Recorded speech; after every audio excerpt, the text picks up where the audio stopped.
Avis vascular centre మన దేశంలోనే the best varicose vein hospital. అంటే అప్పుడు మా చిన్నప్పుడు సార్ ఈనాడు సీరియల్స్ అసలు ఎంత అద్భుతంగా ఉండేయంటే ఫ్యామిలీ మొత్తం కూర్చొని సీరియల్స్ చూసేవాళ్ళం. చాలా వాల్యూస్ ఉండేవండి ఆ రోజుల్లో. మా సుమన్ గారు అసలు ఆ అశ్లీలం కానివ్వండి, ఒక డైలాగు ఒసే అని మాట్లాడడం, ఇలాంటి డైలాగులు కూడా ఉండవు. ఒక బయట అలా కొద్దిగా అలా జరిగినా కూడా మళ్ళీ రీషూట్ ఉండేవి. అంత జాగ్రత్తగా తీశారు ఆ రోజుల్లో సీరియల్స్. అంటే అందరూ కలిసి చూడాలని తపనతో ఆయన చేశారు. సీరియల్లో పాటలు, ఆర్టిస్టులు మెడ్రాస్ నుంచి పెద్ద పెద్ద ఆర్టిస్టులను తీసుకొచ్చి పెట్టి అంత అంటే ఒక వాల్యూస్తో తీశారు ఆ రోజుల్లో. సో సీరియల్స్లో పాటలని మీరు అన్నారు కాబట్టి ఒక క్వశ్చన్. యాక్చువల్గా ఈనాడులో అంతకు ముందు ఉన్నాయేమో నాకు తెలియదు. నేను ఏ సీరియల్ గురించైనా మాట్లాడుతాను, సీరియల్ కానీ ప్రోగ్రామ్స్ కానీ. ఈనాడులో ఉదయాన్నే అన్నదాత అన్నదాత నీ అన్నదాత అనే ఒక పాట వస్తుంది. ఎంత ఇష్టం అంటే నిద్రపోతుంటే ఉలిక్కిపడి లేసి ఆ పాట వింటాను అనమాట.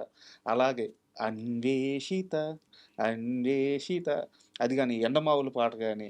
సో ఈ పాటల కాన్సెప్ట్ సుమన్ గారిదేనంట కదా. ఈనాడులో పాటల కాన్సెప్ట్ అని సుమన్ గారు కానండి, కానీ పాటలు అనేవి దూరదర్శన్లోనే వచ్చేవండి. ఓకే. మా ప్రదీప్ గారు చాలా సీరియల్స్లో ఆయన పాటలు లేకుండా ఆయన సీరియల్ ఏది ఉండేది కాదు. ఆయన ఏంటంటే జంధ్యాల గారి స్కూల్, ఆయన ఆ జంధ్యాల గారి స్కూల్తో ఆయన పాటలు పెట్టేవాళ్ళు. ఇక్కడ అవి ఏంటంటే అక్కడ ఉన్న బడ్జెట్స్లో అక్కడ దాని తగ్గట్టు తీసేవాళ్ళం. ఈనాడు ఈటీవీ వచ్చిన తర్వాత, సుమన్ గారు వచ్చిన తర్వాత ఏంటంటే స్పెషల్గా పాటల కోసం కొన్ని రోజులు కేటాయించి మంచి క్వాలిటీ సౌండ్ బాగుండాలి, లిరిక్ బాగుండాలి, ట్యూన్ బాగుండాలి, లొకేషన్స్. మీరు నమ్మరు, అందం అనే ఒక సీరియల్ చేశాను. అందంలో ఒక పాట నేను 7 రాత్రులు తీశాను. అందం ఆ పాట కాదు, ఇంకో పాట ఉంటుంది. 7 రాత్రులు తీసాం. 7 రాత్రులు అంటే సినిమాలు ఇప్పుడు తీస్తున్నారు కానీ ఒకప్పుడు అది లేదు కదా. 7 రాత్రులు ఒక పాట తీయటం అంటే చాలా గొప్ప విషయం కదా. సో అంత టైం ఇచ్చి అంత బాగా తీయించేవారు. ఎక్విప్మెంట్ కూడా మనకి ఏం కావాలంటే ఎక్విప్మెంట్ అది ఇచ్చేవారు. సార్ సుమన్ గారి టాపిక్ వచ్చింది కాబట్టి ఒక మంచి ప్రశ్న ఉంది. మీ హైట్ ఎంత సార్?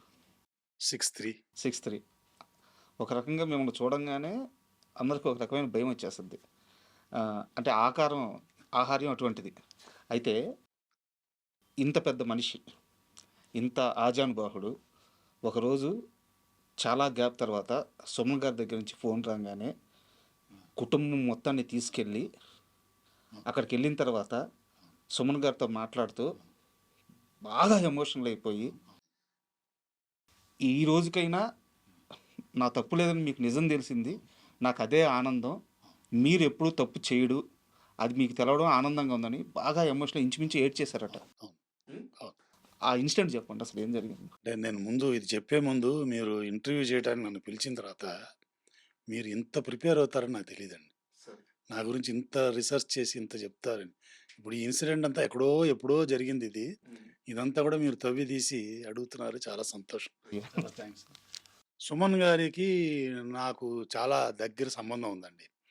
ఎలాగంటే ఫస్ట్ పాయింట్ ఏంటంటే, నేను దూరదర్శన్లో చేస్తున్నప్పుడు బాగా బిజీగా ఉండి బాగా ఒక లెవెల్లో చేస్తుండేవాడిని. కానీ ఏంటంటే అక్కడ నాకు ఎక్విప్మెంట్ అది అంత ఫ్రీ హ్యాండ్ ఉండేది కాదు. రిస్ట్రిక్షన్, చాలా తక్కువ ఎక్విప్మెంట్. ఈటీవీ వచ్చిన తర్వాత బీటా క్యామ్లో మొదలు పెట్టడమే. అప్పటిదాకా నేను ఏదో లో బ్యాండ్లో చేసేవాడిని. బీటా క్యామ్లో మొదలుపెట్టి జనరేటరు, లైట్స్, ఆ డే లైట్లని, పెద్ద పెద్ద లైట్లు, మీరు ఎక్కడన్నా షూటింగ్ చేయండి, ఎక్కడ కావాలంటే అక్కడ ఆర్టిస్టులు పెద్ద పెద్ద ఇలా పెట్టేటప్పటికి నాకు పెద్ద తృప్తి అనమాట. సినిమాలు చేస్తున్న ఫీల్ వచ్చేసేది. సీరియల్స్ కూడా సినిమాల్లాగా, అందులో సాంగ్స్ కూడా నెంబర్ ఆఫ్ డేస్ తీసుకొని చేయటం చాలా ఇదైపోయాయండి. ఇంట్రెస్ట్ ఎక్కువ అయిపోయేది అనమాట. బాగా చేయాలి. ఈ వర్క్ అంతా ఆయన చూసేవారు. ఆయన నేను కొన్ని సాంగ్స్ స్పెషల్గా నేనే ఎడిటింగ్ చేసి కొన్ని స్పెషల్ ఎఫెక్ట్స్ అన్ని చేస్తుంటప్పుడు ఆయన చూసి ఆయన మెచ్చి, శివలీల అనే సీరియల్ అండి, పూర్తి మైథలాజికల్. ఆ సీరియల్కి ఒరిజినల్గా డైరెక్టర్ వేరు. డిస్కషన్లో మాట్లాడుతున్నప్పుడు నేను మాట్లాడిన తీరుని బట్టి ఆ డైరెక్టర్ గారిని తీసేసి నన్ను డైరెక్టర్ చేశారు ఆయన. ఫస్ట్ అఫీషియల్గా, నేను అప్పటిదాకా ఏదో అన్అఫీషియల్గా హెల్ప్ చేస్తుంటాను, కానీ అఫీషియల్గా నన్ను ఫస్ట్ డైరెక్టర్గా శివలీలలో కార్డు వేశారు. మా గురువు గారు దానికి ముందు రాఘవేంద్రరావు గారు ఎలక్ట్రానిక్ మీడియాలో యాడ్స్ అవి చేయించారు నా చేత డైరెక్షన్. ఒక సీరియల్కి డైరెక్షన్ అనమాట, శివలీలకి. అక్కడి నుంచి ఆయన సీరియల్స్, ఎండమావులు కానీ ఇలాగ ఆ సీరియల్స్ అన్నిటి కూడా నేను డైరెక్టర్గా ఆయన దగ్గర వర్క్ చేశాను. ఆయన సీరియల్స్లో ఏమైందంటే అండి, ఆయన అప్పుడు ఈటీవీలో చేసేటప్పుడు పెద్ద పెద్ద డైరెక్టర్లు చేసేవారు. స్క్రిప్ట్‌ని ఏం చేసేవానంటే, స్క్రిప్ట్ వచ్చిన తర్వాత మనం జనరల్‌గా ఏం చేస్తాం, స్క్రిప్ట్ చదివిన తర్వాత, అరే! ఈ డైలాగ్ బాలేదు, ఇది మారుద్దాం, ఇది ఇలా ఉంది, అలా ఉంది కొంత డైరెక్టర్ లిబర్టీ తీసుకుంటాడు. అది తీసుకొని మొత్తం వక్రీకరించి ఆయన రాసుకున్న దానికి ఆయనే రాసేవారు. అది ఇదవుతున్నప్పటికి ఆయన ఒక రూల్ పెట్టారాయన. నా స్క్రిప్ట్ ఎవరు ఏం మార్చటానికి వీల్లేదు. యాజ్ ఇట్ ఈస్‌గా తీయాలి. నేనేం రాసిస్తానో యాజ్ ఇట్ ఈస్ తీయాలి. యాక్షన్ కూడా యాజ్ ఇట్ ఈస్ ఉండాలి అని ఆయన రూల్ పెట్టారు. సార్. దాంతో అందరూ అలాగే తీస్తున్నారు. కానీ నా ఒక్కడికి మాత్రం ఆయన 'ఎండమాల్' సీరియల్‌లో నేనెళ్ళి అడిగినప్పుడు నేను అడిగాను, "సార్ మీ సీరియల్ బాగా రావాలంటే మీ డైలాగులు గారు ఏం మార్చను నేను. కానీ యాక్షన్ పార్ట్‌లో నాకు కొంత లిబర్టీ ఇవ్వాలి సార్. ఎందుకంటే లొకేషన్ మీరు ఊహించుకొని రాస్తారు లొకేషను. నేను అక్కడికెళ్ళినప్పుడు ప్రాక్టికల్ డిఫికల్టీస్ ఉంటాయి. అలాగే ఇంకొంచెం ఎలివేట్ చేయటానికి కొంచెం నా దగ్గర కొంచెం సోర్సెస్ కూడా ఉండొచ్చు సోర్సెస్ సెట్‌లో. ఉండొచ్చు. అందుకని యాక్షన్ పార్ట్ ఒకటి నాకు వదిలేయాలి సార్" అంటే ఆయన నాకు లిబర్టీ ఇచ్చారు. సో 'ఎండమాల్' సీరియల్‌లో యాక్షన్ పార్ట్ అంతా కూడా నేను చేసుకున్నది. ఆ ట్రాలీలు గానియండి, అవి ఇలాంటివి చాలా చేశాను అందులో. సో, ఎందుకంటే అందులోనే ఫస్ట్ టైమ్ మీరు ఆ రోజుల్లో స్టడీగా జర్కని జూమ్ ఎళ్ళటం, అంటే ర్యాంప్ ఎళ్ళటం, ఇవన్నీ 'ఎండమాల్‌లో' చేశాం. 2000లో అన్నమాట అది. ఇలాంటివి చాలా చేశాను అందులో ఎక్స్‌పెరిమెంట్‌లన్నీ. సో, ఆయనకి బాగా నచ్చిందనమాట. నచ్చిన తర్వాత ఒక దురదృష్టమైన సంఘటన ఒకటి మిస్‌అండర్‌స్టాండింగ్ ఏదో ఒక చిన్న మిస్‌అండర్‌స్టాండింగ్ జరిగి, అంటే అది యాక్చువల్ కాదది. జరిగి నన్ను సడెన్‌గా ఎక్స్‌ప్లనేషన్ అడిగారనమాట. అది ఎవరి చేతనో అడిగిచ్చారు. హ్మ్. అక్కడ నేను కొంచెం హర్ట్ అయ్యాను. అంటే ఆయనకి నాకు నా దగ్గర ఉన్న అక్వెయింటెన్స్, నా మీద ఉన్న దీంతో ఆయనే పిలిచి, "ఏంటి మీరు ఇట్ట అయిందంటే ఏంటి?" అని అడిగితే నేను అక్రాస్ ది టేబుల్ చెప్తే నాకు తృప్తి ఉండేది. కరెక్ట్. హ్మ్. ఇప్పుడు ఎవరి చేతనో చెప్పేటప్పటికి నేను కొంచెం ఇగో ఫీల్ అయ్యి ఇమ్మీడియేట్‌గా నేను చేయను సీరియల్ నుంచి మానేశాను. ఇప్పుడు మనకి ఇది ఉంటది గదా! అలా మానేశాననమాట. మానేసిన తర్వాత ఇక మా ఇద్దరికి 2004 అనుకుంటాను. అక్కడి నుంచి కొంచెం గ్యాప్ వచ్చిందండి. మీరు కూడా ఆయనకి చెప్పలేదుగా ఫోన్ చేసి? నేను చెప్పలేదు. అంటే ఎవరైతే నాకు చెప్పారో ఆయనకే చెప్పాను మరి. అంతా త్రూ ఒక పర్సన్. అంటే ఇప్పుడు ఆ టైం అండి బ్యాడు. ఇప్పుడు ఇద్దరు అలా అవ్వాలి అని రాసి పెట్టిన తర్వాత ఆయన నాతో చెప్పకుండా ఎవరితోనో చెప్పించడం. నేను ఆయనకి చెప్పకుండా ఎవరితోనో చెప్పడం అలా అయింది. సో, ఆ విధంగా నేను గ్యాప్ వచ్చింది. గ్యాప్ వచ్చింది. గ్యాప్ వచ్చిన తర్వాత చాలా రోజులు ఒక 8 ఇయర్స్ 8 ఇయర్స్ అయిందండి. 8 ఇయర్స్ తర్వాత ఒకరోజు నాకప్పుడు సెల్ ఫోన్ ఉండేది కాదు. నేను సెల్ ఫోన్ వాడేవాడిని కాదు.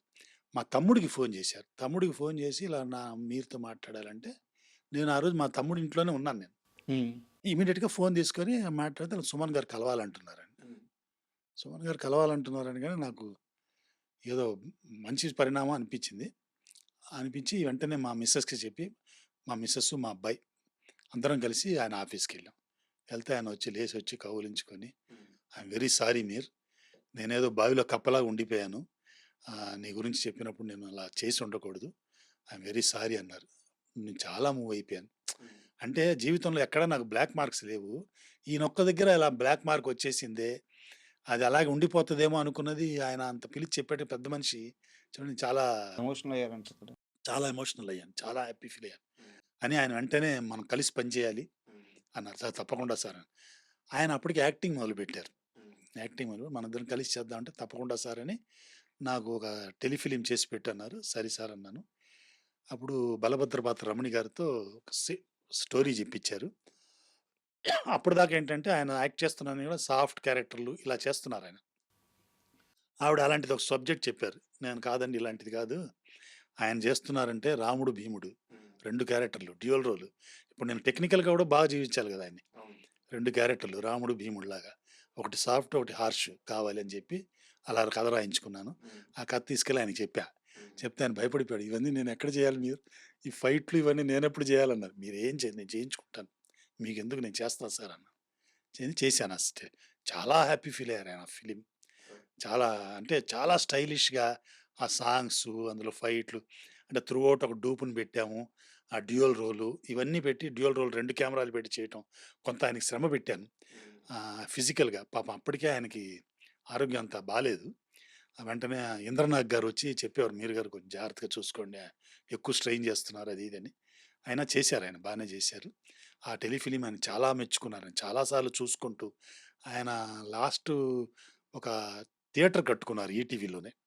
కట్టుకొని ఆయన ఫిలిమ్స్ అన్ని వేసి చూసుకుంటూ ఉంటారనమాట అందులో. అందులో నా ఫిలిం ఇది 'చూడు చూడు తమాషా' అని చాలా సార్లు వేసుకుంటూ చూస్తుంటారు. చూసుకొని అక్కడి నుంచి ఫోన్ చేసేవారు.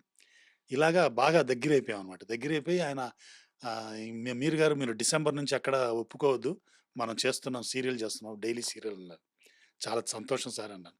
ఎందుకంటే ఆయన దగ్గర చేస్తుంటే ఒకటి టెక్నికల్‌గా చాలా తృప్తి ఉంటది వర్క్ చేయటానికి. మనకి కావాల్సిన ఎక్విప్ ఉంటది. రెమ్యూనరేషన్ వైస్ గూడా చాలా కంఫర్టబుల్‌గా ఇస్తారు. డబ్బులు గూడా. సో, 2 వైపులా ఉంటది కాబట్టి నేను డెఫినిట్‌గా చేద్దాం సార్ అన్నాను. నా దురదృష్టంతో ఆయన సడెన్‌గా దేహం వదిలేయాల్సొచ్చిందాయన. సో, అలాగా ఆయన మీద చాలా గౌరవం నాకు, భక్తి, గ్రాటిట్యూడ్ చాలా